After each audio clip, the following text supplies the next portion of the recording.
राजस्थान की राजनीति में इस वक्त की सबसे बड़ी हलचल देखने को मिल रही है। कांग्रेस आलाकमान ने एक ऐसा फैसला लिया जो प्रदेश में पार्टी की पूरी दिशा को बदल सकता है। खबर ये आ रही है कि राजस्थान कांग्रेस के तकरीबन 50 बड़े और निष्क्रिय नेताओं की संगठन से हमेशा के लिए छुट्टी होने वाली है। पीसीसी चीफ गोविंद सिंह डोटासरा अब पूरी तरीके से एक्शन में है और दिल्ली से उन्हें अपनी नई टीम तैयार करने का ग्रीन सिग्नल भी मिल चुका है। जी हाँ, लेकिन सबसे बड़ा सवाल तो ये है कि क्या पंचायत चुनाव से ठीक पहले लिया गया कड़ा फैसला कांग्रेस के लिए मास्टर स्ट्रोक साबित होगा या फिर यह एक बड़ी राजनीतिक भूल साबित होगा। आज के इस वीडियो में डेटा तथ्यों के आधार पर और फेरबदल की जो इनसाइड स्टोरी है वो मैं आपके सामने रखूंगी कि आगामी पंचायत चुनाव पर इसके इम्पैक्ट को कैसे तरीके से देखा जाएगा सियासी गलियारों में, इसलिए अंत तक बने रहिएगा। नमस्कार, आपके साथ मैं पल्लवी रविंद्र सिंह। अब जरा आप सोचिए, आप सालों से एक बड़ी राजनीतिक पार्टी का हिस्सा हैं, दिग्गज नेता हैं, आपके पास पावर है, रुतबा है, लेकिन अचानक दिल्ली से एक फरमान आता है और आपकी नौकरी चली जाती है। जी हाँ, राजनीति में भी अब प्राइवेट कंपनियों की तरह परफॉर्मेंस रिव्यू शुरू हो चुका है। राजस्थान कांग्रेस के गलियारों में इस वक्त सन्नाटा पसरा हुआ है क्योंकि पीसीसी चीफ गोविंद सिंह डोटासरा की मेज पर एक सीक्रेट लिस्ट रखी गई। इस लिस्ट में उन 50 नेताओं के नाम हैं जिनकी संगठन से छुट्टी पक्की हो चुकी है। बिना कामकाज के सिर्फ पद घेर कर बैठे नेताओं का पैकअप होने वाला है और आलाकमान ने इस पर अपनी मोहर भी लगा दी है। लेकिन रुकिए, असली ड्रामा तो अब शुरू होगा क्योंकि सामने राजस्थान के पंचायत चुनाव हैं। सवाल तो ये है कि कौन बाहर जा रहा है। सवाल ये भी कि क्या जिन 50 दिग्गजों की कुर्सी छिनेगी वो चुपचाप घर बैठ जाएंगे या बगावत करेंगे। पंचायत चुनाव में कांग्रेस के लिए कहीं ये भस्मासुर तो साबित नहीं हो जाएंगे। कांग्रेस के इस ऑपरेशन क्लीनअप का पंचायत चुनाव पर क्या असर देखने को मिलेगा। क्या नया खून पार्टी को जिताएगा या पुराने नेताओं की बगावत कांग्रेस को डुबा देगी। ऐसे सवाल इस वक्त सियासी गलियारों में खूब चर्चा का विषय बने हुए हैं। देखिए, हाल ही में दिल्ली में कांग्रेस अध्यक्ष मल्लिकार्जुन खड़गे, राहुल गांधी, केसी वेणुगोपाल, गोविंद सिंह डोटासरा और प्रदेश प्रभारी सुखजिंदर सिंह रंधावा की एक अहम बैठक हुई और इस बैठक में प्रदेश इकाई को अगले 3 महीने का रोड मैप सौंपने का निर्देश दे दिया गया कि आप रोड मैप तैयार करिए, आगामी रणनीति बनाइए, कैसे धरातल पर उतरा जाएगा। अब इस बड़े बदलाव के पीछे 3 प्रमुख डेटा और तथ्य काम कर रहे हैं। पहला, 50 जिलों में नया ढांचा तैयार करना। कांग्रेस ने राजस्थान की नई भौगोलिक स्थिति के आधार पर अब 50 जिला कमेटियां और 50 जिला अध्यक्ष बनाने का प्रस्ताव दिया है। इस नए ढांचे को भरने के लिए पुराने और जमे हुए निष्क्रिय नेताओं को हटाना अनिवार्य कर दिया गया।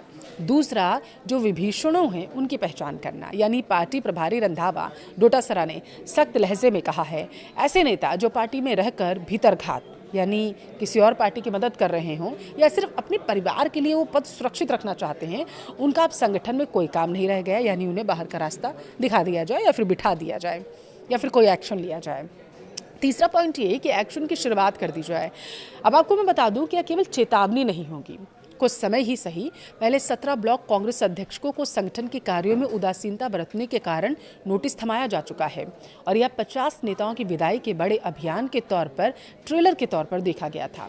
अब आते हैं सबसे अहम मुद्दे पर, इस बड़े फेरबदल का आने वाले पंचायत और नगर निकाय चुनाव पर क्या असर पड़ेगा। पहले बात करूंगी मैं कांग्रेस के लिए इसके सकारात्मक यानी कि पॉजिटिव पॉइंट की।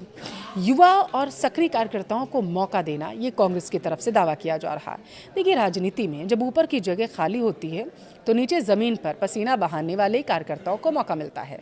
पुराने नेताओं के हटने से पंचायत स्तर पर युवाओं को टिकट और संगठन में पद मिल जाएगा, जिससे जमीनी स्तर पर पार्टी में नया जोश आएगा, इसलिए ये माना जा रहा है।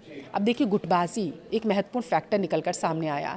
राजस्थान कांग्रेस पिछले कई सालों से गुटों यानी कि गहलोत बनाम पायलट और कई हमने देखा जो दिल्ली की तरफ भी रुख करने लगे थे, इनमें बटी नजर आ रही थी।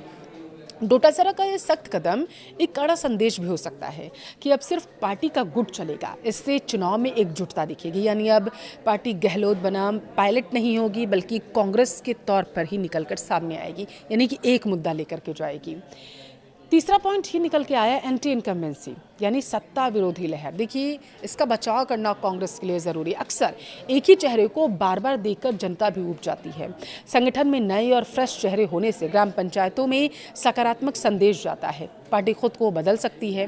और हालिया उपचुनाव में भी कांग्रेस ने 16 सक्रिय नेताओं की अलग अलग कमेटियां बनाकर उन्हें जिम्मेदारी सौंपी थी, जिसका पैटर्न अब पंचायत चुनाव में देखने को मिल सकता है। लेकिन राजनीति में कोई भी फैसला पूरी तरीके से रिस्क फ्री नहीं होता। इसके कुछ गंभीर जो नेगेटिव पॉइंट्स है वो भी सामने निकल कर आ सकते हैं। नेगेटिव परिणामों का सामना भी कांग्रेस को करना पड़ सकता है। अब कांग्रेस को किन पर ध्यान देना होगा, समझिए।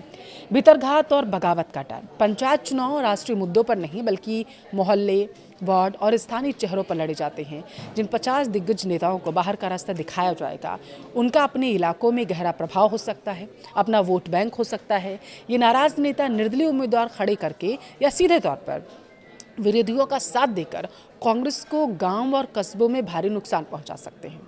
नए संगठन को पास समय की कमी होना, क्योंकि पंचायत चुनाव बेहद पास है। अगर देखिए माना जाए कि जो कोर्ट की तरफ से कहा गया था कि 30 जुलाई यानी कि जुलाई अंत से पहले आपको पंचायत चुनाव कराने हैं, तो आज 6 तारीख हो चुकी है और ऐसे में समय बेहद कम बचा है पार्टियों के पास। और सिर्फ 1 महीने से भी कम समय में इतने बड़ा बदलाव करना और उसको धरातल पर उतारना थोड़ा मुश्किल होगा। नए संगठन के पास इसीलिए माना जा रहा है कि समय की कमी है। पंचायत चुनाव बहुत नज़दीक है और नई 50 जिला कमेटियां, नए पदाधिकारियों को अपनी टीम सेट करना, जनता के बीच समीकरण बिठाने के लिए समय चाहिए। क्या नई टीम इतनी जल्दी इस बड़ी चुनावी मैनेजमेंट को संभाल पाएगी? ये एक बड़ा रिस्क है। तीसरा पॉइंट ये अनुभव की कमी। देखिए पुराने नेताओं के पास जो स्थानीय समीकरण यानी कि जाति, धर्म और आपसी तालमेल को साधने का सालों पुराना अनुभव होता है, वो नए चेहरों के पास कम हो सकता है। क्योंकि पंचायत चुनाव है, धरातल पर उतरकर आपको लड़ना है, तो जाहिर सी बात है यहाँ पर कमी तो दिखेगी। पंचायत चुनाव में टिकट वितरण में हुई एक छोटी सी चूक भी पूरी पंचायत का गणित बिगाड़ सकती है। कुल मिलाकर गोविंद सिंह डोटासरा की यह सर्जिकल स्ट्राइक एक जोखिम भरा लेकिन पार्टी के लिए, भविष्य के लिए बहुत ज़रूरी कदम है। कांग्रेस अब डिफेंसिव यानी कि बचाव की नहीं बल्कि ऑफेंसिव यानी कि आक्रामक मोड में आ चुकी है। अगर नई टीम ने पंचायत चुनाव में अपनी ऊर्जा से अच्छा परफॉर्म कर दिया, प्रदर्शन किया, तो यह डोटासरा और आलकमान के लिए एक ऐतिहासिक जीत भी हो सकती है। लेकिन अगर नाराज नेताओं का डैमेज कंट्रोल समय पर नहीं किया गया, तो यह दांव उल्टा भी पड़ सकता है। देखिए कहानी का लब्बो लुआब तो ये है कि राजस्थान कांग्रेस अब वजन कम करके दौड़ना चाहती है। डोटासरा का यह मॉडल बिल्कुल वैसा है जैसे कोई पुरानी इमारत गिराकर एक नई गगनचुंबी इमारत वहां पर खड़ी करना चाहता हो। लेकिन पंचायत चुनाव कोई आम चुनाव नहीं होते। यहाँ दिल्ली की हवा नहीं बल्कि गाँव के चौपाल की पकड़ काम आती है, जो पुराने नेताओं के पास होती है। यह चुनाव गोविंद सिंह डोटासरा की नई रणनीति और मल्लिकार्जुन खड़गे के इस कड़े फैसले का अल्टीमेटम यानी कि लिटमस टेस्ट सबसे बड़ी परीक्षा होने वाला है। अगर कांग्रेस ने पंचायत फतेह कर ली तो यह तय हो जाएगा कि राजस्थान में अब सिर्फ काम करने वालों की चलेगी, नाम वालों की नहीं। लेकिन अगर समीकरण बिगड़ गए तो यही 50 निकाले गए नेता कहेंगे, कहा था ना हमारे बिना कुछ नहीं कर पाओगे। आप क्या सोचते हैं, गांव देहात की राजनीति में क्या काम आता है? नए युवाओं का जोश और ईमानदारी या पुराने घाघ नेताओं का तिगड़म और अनुभव? क्या डोटासरा का यह दांव पंचायत चुनाव में मास्टर स्ट्रोक साबित होगा? अपनी राय कमेंट में जरूर दें।